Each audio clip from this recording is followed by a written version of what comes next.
Thank you, Chase and Vita, for your remarks. Your appreciation is very much appreciated. I love the way you lit up when you talked about intro psych. That's going to stay with us. I'm very happy to introduce the first of today's keynote speakers. We're very fortunate at CUNY to have a fantastic integrated library system. We've got dozens, hundreds of librarians who are deeply engaged in every aspect of the life of the university. Our librarians are accomplished researchers and teachers, and they pursue their scholarship in service of their primary role to support CUNY students. Maura Smale and Mariana Regalado have written an exemplary study about the lives of CUNY students. Digital technology as affordance and barrier in higher education, out last year from Palgrave Macmillan. In this work, they detail the academic taskscapes constructed by CUNY undergraduates who navigate busy and complicated lives and the vast bureaucratic structures of the university as they pursue their education.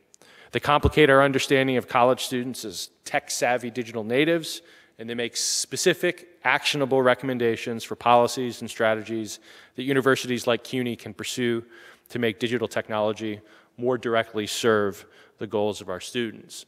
I wanted to bring them here today to speak with you all because their research is so crucial, so present, so vibrant, so important to the work that we do. Please join me in welcoming Maura Smale, Chief Librarian at New York City College of Technology, and Mariana Regalado, Head of Information Services at Brooklyn Colleges.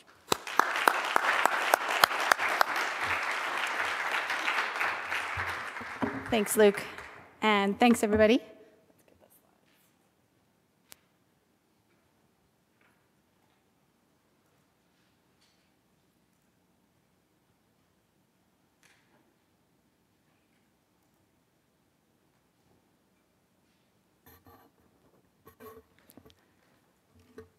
Okay, great.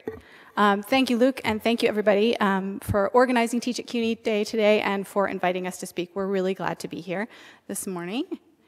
And we also wanted to start with some thanks for the folks who've helped us along the way in this research. So the students and faculty we've interviewed, our research assistants who've helped us out, and also our library colleagues. So as Luke mentioned, we're both library faculty here at CUNY. And we've been doing this research for a while now, guided by these research questions. Basically, we're interested in how, where, when, and with what tools CUNY students are doing their academic work. So like you, we're really interested in how we can help our students be successful when they're here in college and after they graduate. As librarians, we see students in our libraries, so we're especially interested in what they're doing when we don't see them. So what's keeping them away from the library specifically. So we wanted to share just a couple of thoughts about just some information about the work that we've done. So in 2009, 2011, we did a first round of data collection at 6 different CUNY schools. And in 2015, 2016, we followed up with a second round at 3 different CUNY schools. And we want to give a special shout out here to our colleague, Professor Jean Amaral, who is here for working with us at BMCC in this most recent round of research. So we'll be showing a lot of slides that have photos and student quotes, but just to briefly explain one of the techniques we used, in both rounds of research, we did something called mapping diaries. So we were interested in what CUNY students were doing on one specific day when they were coming to campus during the semester. So on the left here is a sketch from a student at Hunter College, and it's a little bit hard to see, but she's sketching out the whole process of her day. So starting off when she leaves her home in the morning, she takes the subway to come into school. Going through her day, she's drawing, she draws herself sleeping in her labor economics class. So the students were very honest with us, perhaps because we were not their professors who were grading them. And then she follows up by coming to the library, but not to study, in fact, to visit her boyfriend who works at the library, and then finishing up her day. On the right is a map from the most recent round of data collection.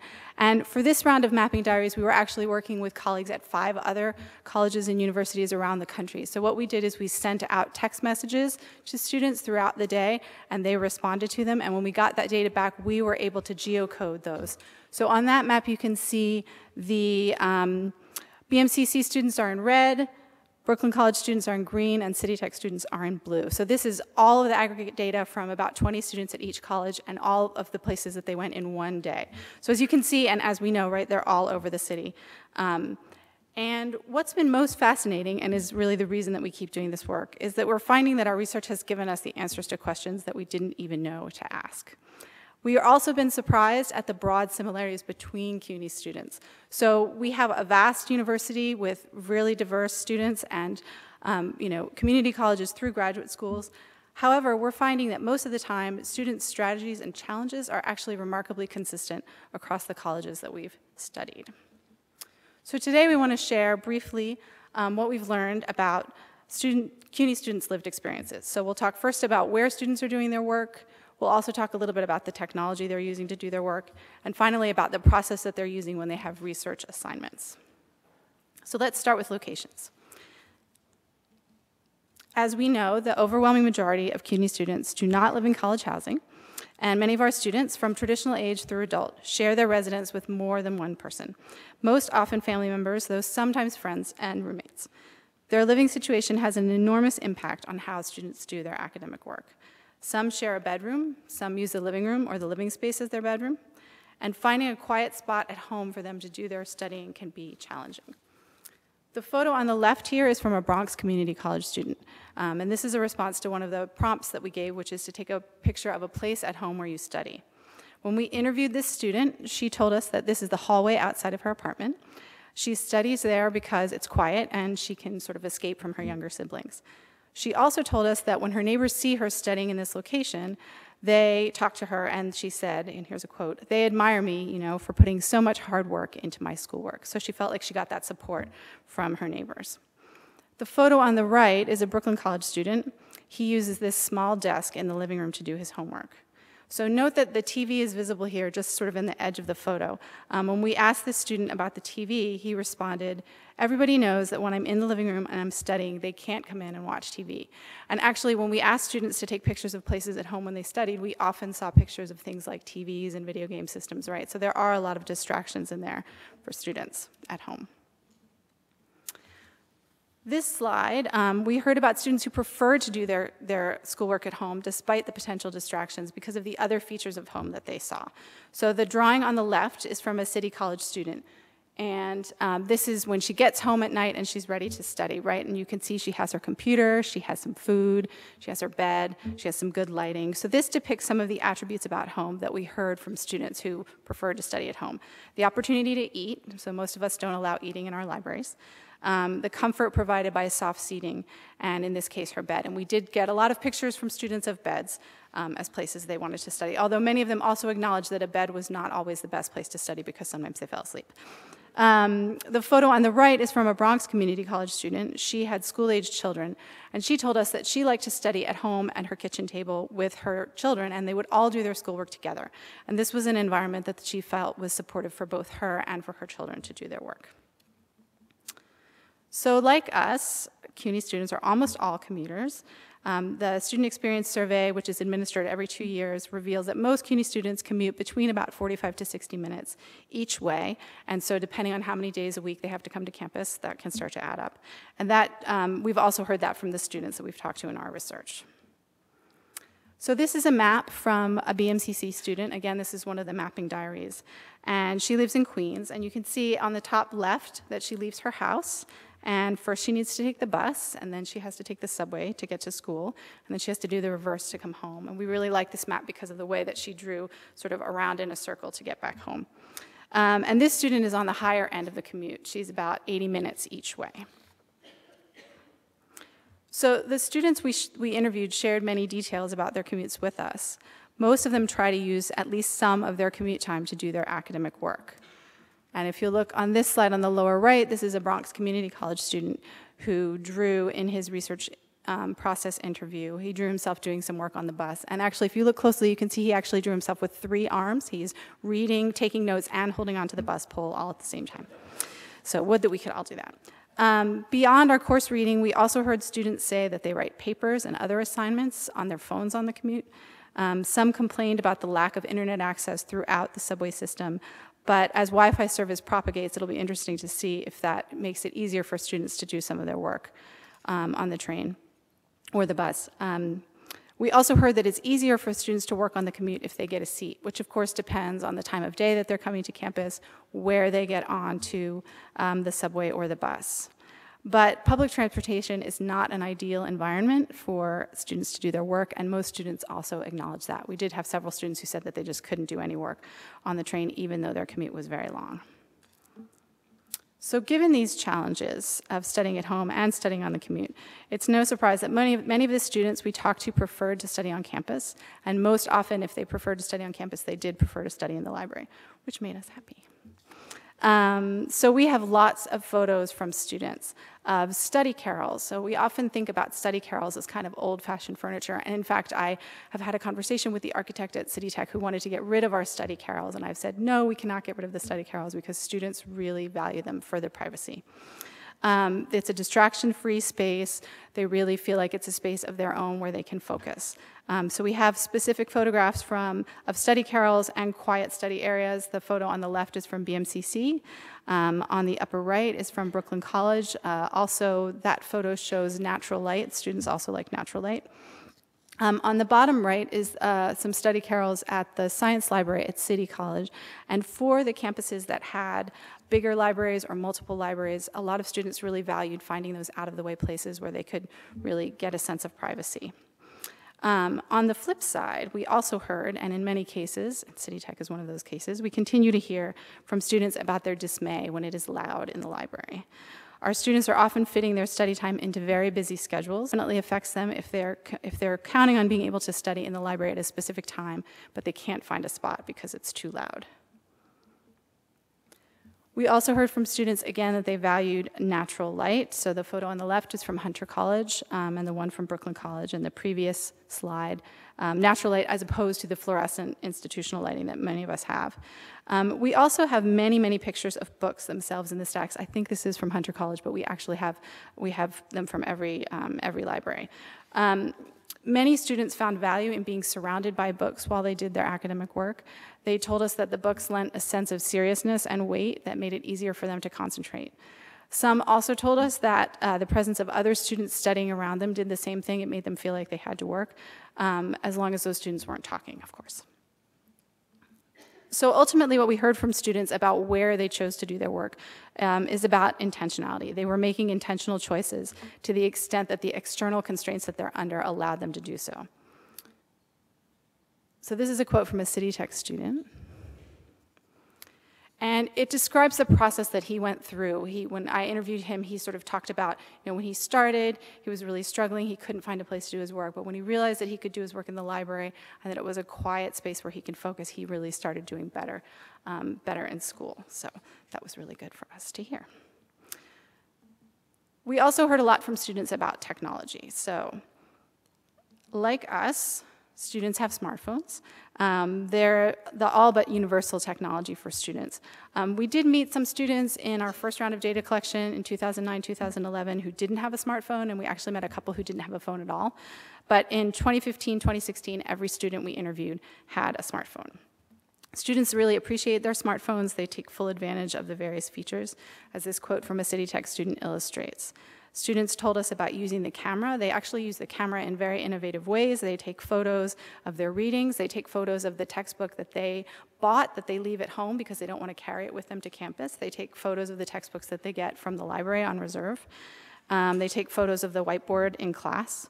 They email their instructors. They check the various digital platforms required of them in all locations, including on the commute. However, we also heard that a smartphone is not enough. It's just not possible for students to rely solely on a smartphone for their coursework. And this is experiences that some of you may have had or have heard students say things like this to you. Some students struggle to view materials or to type or otherwise input data on the small smartphone screen. Many noted that without Wi-Fi or data access, there were limits to what they could do. And as this quote from the City Tech student suggests, many websites remain mobile unfriendly. They may not work properly on mobile devices, and even to the point of losing students' work. And we did hear several students say things sort of like this. So while the overwhelming majority of our students have smartphones, not every student has a laptop or access to a computer, printer, or broadband internet off campus. Thus, many students do use the computer labs in our libraries and in other campus locations. And again, the Student Experience Survey has reported that from last spring, 78% of CUNY students said that they use the computer labs on campus at least once during the spring semester. This finding aligns with our own research and our observations in our libraries. Our computer labs are busy and students are using them heavily. So if you've seen us talk about our research before, you've probably seen this slide with a quote and this photo. Of course, it's impossible for us to provide enough computers for each CUNY student, but it's worth noting that our students are often frustrated in their attempts to use computers in the labs. So this is from BMCC, and this is really one of our favorites because it illustrates the tension that students express to us when they're trying to get their coursework done in a computer lab where other students are not doing academic work and there's limited computers available. This also illustrates something else that we heard from students about needing to use specific programs or software that were available on campus that they might not have had access to at home. And even though it seems like, so this was from, I think, probably 2010, 2011, I actually interviewed a Brooklyn College student for the current project I'm doing this semester who told me that he only had Microsoft Word like 2004 at home. So even Microsoft Word, which we think of as a pretty basic software, can still sometimes be a problem for students to get access to at home. So printing was also a concern for students. We're not living in a paperless age. Students still need printers for their academic work. And actually our colleague Nancy Fosberg in the library at Queens College has done a study, and the work I'm doing right now, students have told me time and time again that they prefer to read on paper rather than reading electronically when they're reading for their coursework. They also need printers to print their assignments, papers, lab reports, homework, when their faculty require it. Some students have printers at home, and more had printers at home in this most recent round of data collection than in the past. However, even if they have printers at home, they often want to print on campus. Printing carries a cost to buy paper and to buy ink, and all of our campuses have at least a little bit of free printing for students. Some have more than others. This photo was taken by a student at Hunter College and sort of illustrates the printing bottleneck that we heard of from students. So you see there are lots of signs around that say no, no, no, but in particular the sign that says no printing. And the student who we interviewed who took this photo talked to us about how this was very frustrating to her because it was midterms when this picture was taken, and she was really trying to print and she couldn't print. And the lines at computer labs to print were occasionally so frustrating to students that they described kind of planning their entire day around the need to print as a focal point for their day, which really takes a lot of time away from other things that they could be doing. So as eager as students are to use technology for their work, they've also shared their concerns with us about the college-provided systems and infrastructure that they use. Students most often mention the challenges that they encounter when using Blackboard, and occasionally when using other systems, but it makes sense since Blackboard is our university-provided system. They were mostly concerned about poor usability, cluttered design, clunky interface, which made it hard for them to find and participate in their courses, to submit their assignments. They were also frustrated that Blackboard didn't work well on their phones. Many of them were unaware that there's a Blackboard app, and when we told them that there was an app, they were very disappointed to hear that it is not free. Students also complained about planned and unplanned outages that affected their ability to submit their work by the deadlines, and they wish that there could be improvements to Blackboard's availability and reliability. So this is from a City Tech student, but we heard this same thing from many students. We also heard a lot about the Wi-Fi on campus and the challenges that they could encounter if Wi-Fi was slow, unreliable, or inaccessible. And this they specifically talked about, some students talked about in relation to completing assignments that required a lot of bandwidth. So if they had to watch a video for a class, if they had to take a test in Blackboard, a timed test in Blackboard. This quote is from a City Tech student, but we heard similar concerns at all of the campuses. And this is, Wi-Fi speed and reliability is especially a concern for students who do own their own laptops or tablets. Some do and some don't. But we actually heard from students who had a laptop and brought it to campus, but if they had specific work to do, would use the computer labs because they couldn't get on the Wi-Fi, and the Wi-Fi was just not stable enough for them. So technology is really critical, as we know. this is a recommendation from a student from BMCC in our last round of research when we asked, what would make things better for you with technology? And this is what he said. They want their technology to be fast and glitch-free, as we all do. Many of the students we spoke with expressed implicit and also sometimes explicit expectations for the educational technology that they use to perform the way that technology they use in other areas of their life use, right? So the expectation for high usability, user experience, and support really is setting a baseline that the technology that we're providing them is not always meeting. And again, access is also still a concern. Many of our students still have uneven access to campus, to technology off campus, so they really do rely on the access that they provide them on campus. Okay, so we're going to switch gears a little bit, and we're going to see and hear from students about their research process and what worked, specifically what worked for them for successful students. So in particular, we learned a lot about students on their assignments that require research, doing retrospective research process interviews. And so this is a student's research. You see at the end, he's getting to the point where he says, finally start, and that's the writing process. So this was the research part of the process. And this, Luke mentioned the term Scape. This is a way to think of Scape, all of these maps, where a student looks out over their day and they kind of see this task. And this goes over a semester, right? A task can take a lot of time.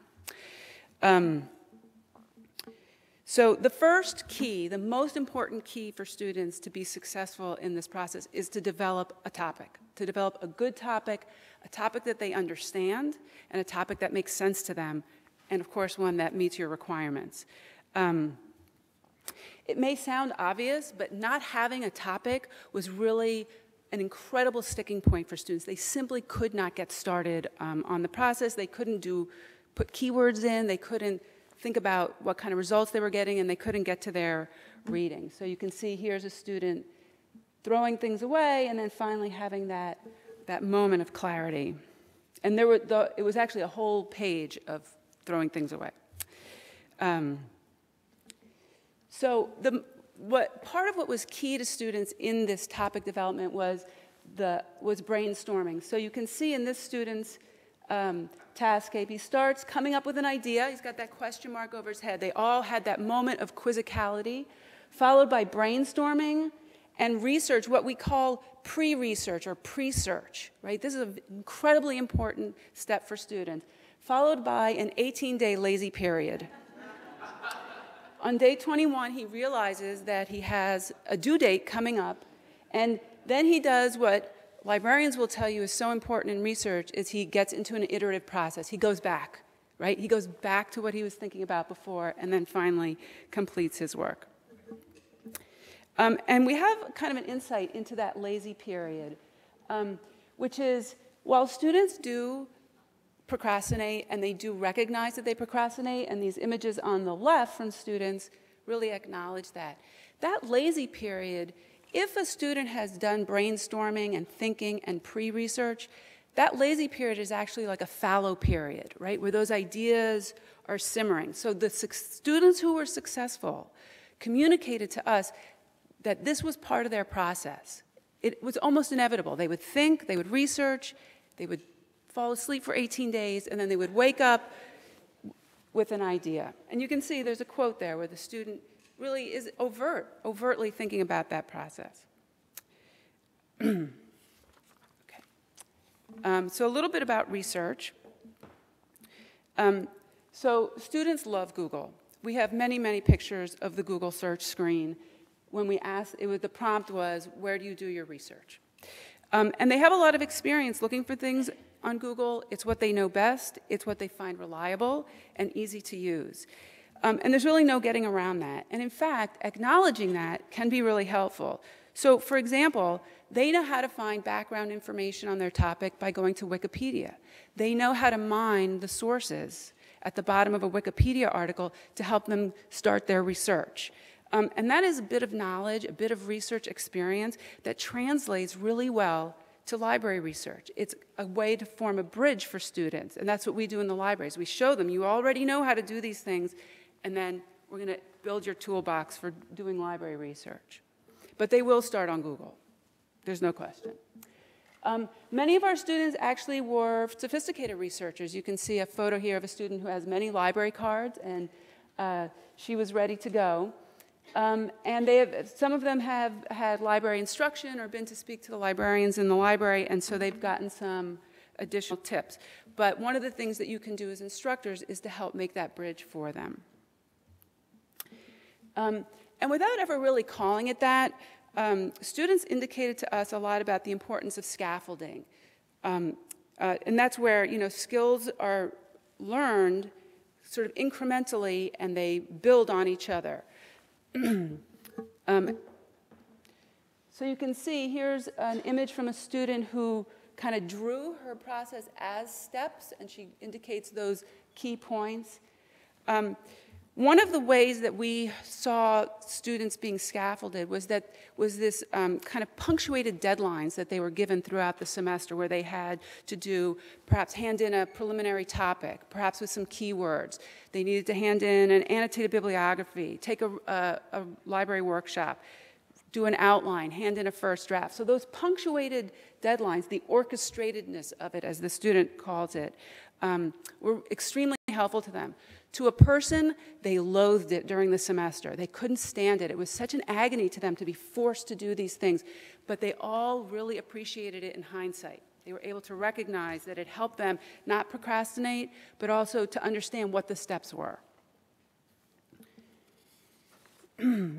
So in addition to scaffolding, feedback was a theme that we heard from students, something that was really important to them. So formal feedback, of course, looks like comments on homeworks and drafts from professors. It also looked like workshopping in class. And students, again, did not always look forward to that. They were a little bit frightened of sharing their work with their classmates. But in hindsight, they said it had really helped them and that they really appreciated the kind of dialogue that they got into in their classes. The most successful students that we talked to, the students who were successful at this process, also had a lot of informal feedback. They had friends, they had family, mothers, siblings, classmates who would review drafts, with whom they could discuss their topics. And we know this, right, because we're good at this. But for students, a lot of times they're doing this on their own. So anytime they can find that informal feedback is helpful. Okay, and just a few words about support for the research process. Students may or may not be aware of college supports, such as the tutoring centers, the writing centers, whatever they call them, the reference desk at the library, laptop loans, free printing, the disability center. There are so many offices on our campuses, somewhat siloed, unfortunately. So you can see from the top quote here that it doesn't always come together for students. Sometimes I think of students sort of swimming between islands, right, and they're trying to patch these things together. Down here in this clip from a student process, actually above it is the word procrastination, right? We saw a little bit of that clip before. You can see how this professor, whose name is blotted out, has really put in some support for this student, handing out articles in class, helping the students to know that they can produce an outline, and that 3 pages for each topic of my paper. We heard that over and over again. Faculty helping students see how to chunk their work so that it became manageable instead of 15-page paper. And of course, office hours. So, what can we do? We can ask our students questions about what their technology access is like. We can ask them where they find the space and time to do their work. We can ask them about prior experience doing research. It doesn't have to look like a big research study, although it's a lot of fun to do this. You can just ask students to fill out a little questionnaire or share out loud in class at the beginning of class. You know, we can't mitigate every factor that affects students. We can't give them broadband at home if they don't have it, for example.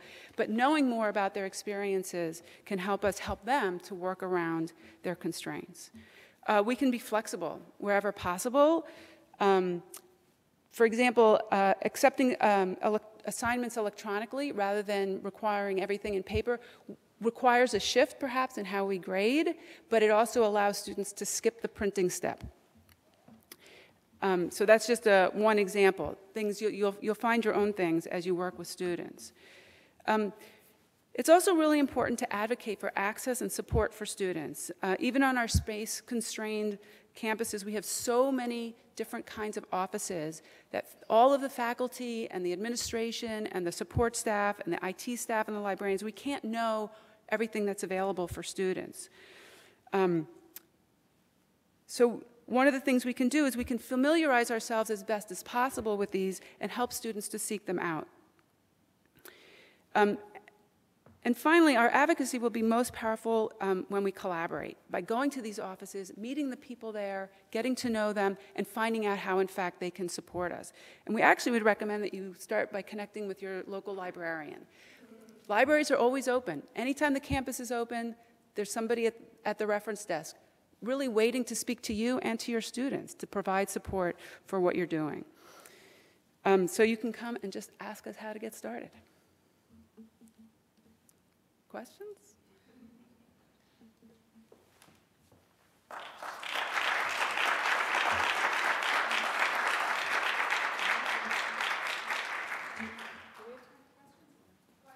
Probably not.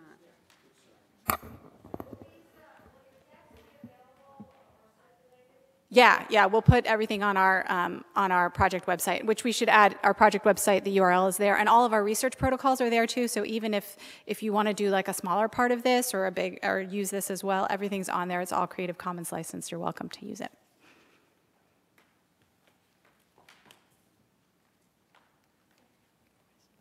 Thank you.